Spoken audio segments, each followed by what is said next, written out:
so that you understand exactly when you get up exactly what needs to happen, and because you understand what customers' needs are. And because your business is at a very early stage, it's unfair to ask about exactly what their needs are. But understanding customer needs seems to me to be the most critical thing that you can get right in an early stage business. Thanks very much. Right. Yes, please. I hope you're getting the idea that this is not a torture. This is not some sort of trial by fire. This is an opportunity for you to take advantage, which is very rare, because it's very rare that you get the opportunity of an audience who can participate and listen, a captive audience who are going to give you constructive feedback, because when you go out to talk to customers, you won't get this sort of attention. So this is a very good way of doing it. Yes, please, your name? Carolyn Morris. Carolyn Morris. Where are you going? StuckAtHomeBored.com is a site for anyone who is stuck at home bored. It's a social networking site aimed at people whose friends and family are at work and they're stuck at home because they are off sick, maybe they've been made redundant, maternity leave, a shift worker. It happens to everyone at some point in their lives. Now, because they're at home and they're bored, it's a unique group of people. So as well as a social networking site, it provides a fantastic resource for online market research. Right, I'm going to stop you at 30 seconds. I'm sorry, but we're going to adhere to the rules. And we're going to ask, the first question I'm going to ask is, how are you going to make any money out of this? That's just what I was coming to. No, sorry, you've run out of time. Online market research. Okay. The market research industry is just reaching a critical tipping point, because for the first time, a wide enough sample of people have got broadband access. And then right, but if I can just stop you, the point I'm trying to make is that you actually have... Okay. You have a number of different customers, and yes. what you started with, yes. the person who's actually going to be looking at this, so the person who's stuck at home bored, may not actually be your customer. No, I totally agree. And that is a difficulty which a lot of businesses have, that they have a number of customers. If you're a food producer, then the chances are that your customers are both the supermarket and the person who's going to buy them. And you need to think about these different types of customer, and you need to get it right why they will buy. If you're a food producer and your customer is the person who's actually going to buy the food, that's the end customer. Actually, you have to think about why a supermarket is going to buy that food. Why is a supermarket going to buy? What are the drivers for the supermarket?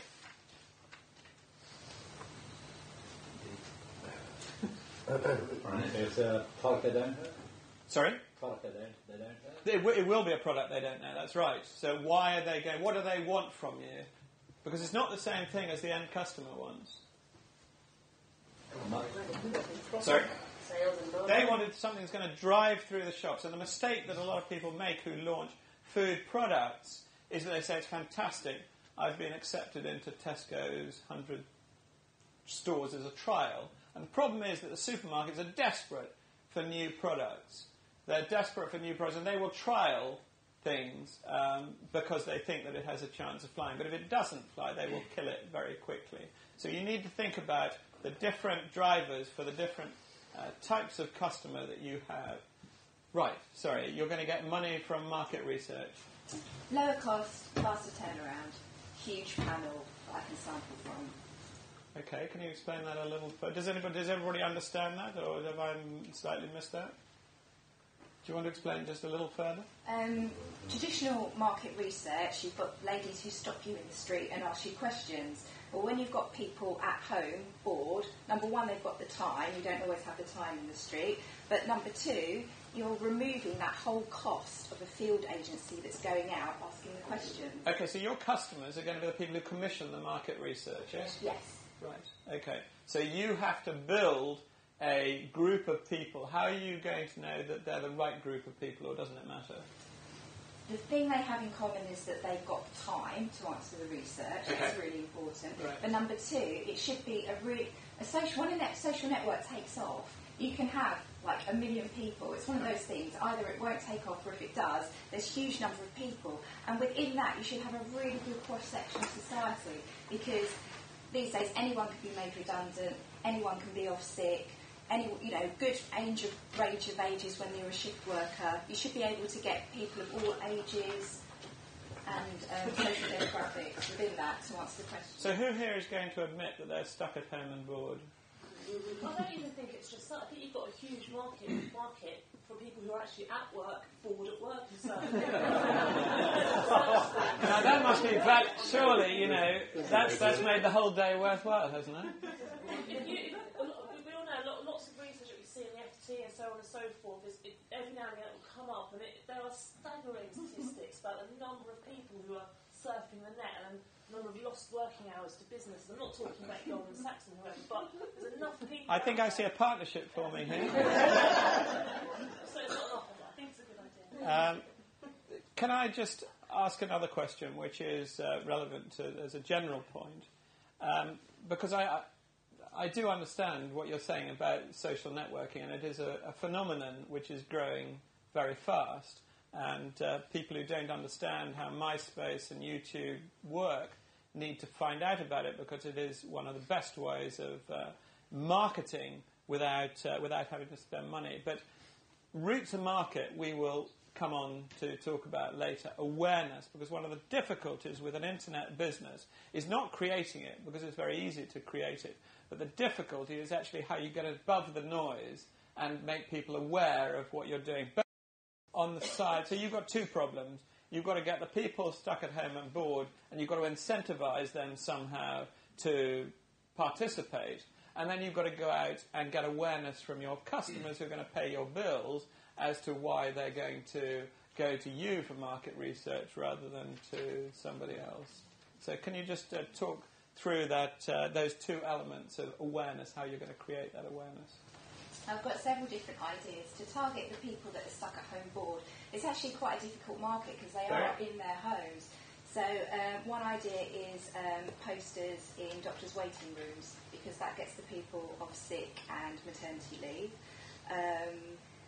Then I'm trying to get some sort of celebrity endorsement or go on this morning. I'm thinking of different ways, because if I can get on that sort of programme, then that's my market right there, and I've got a few ideas about how I'm going to do that. Right, but what's in it for them? Why would I'm stuck at home bored most of the time. Why would I participate at all? I've seen a poster in the waiting room. What's in it for me?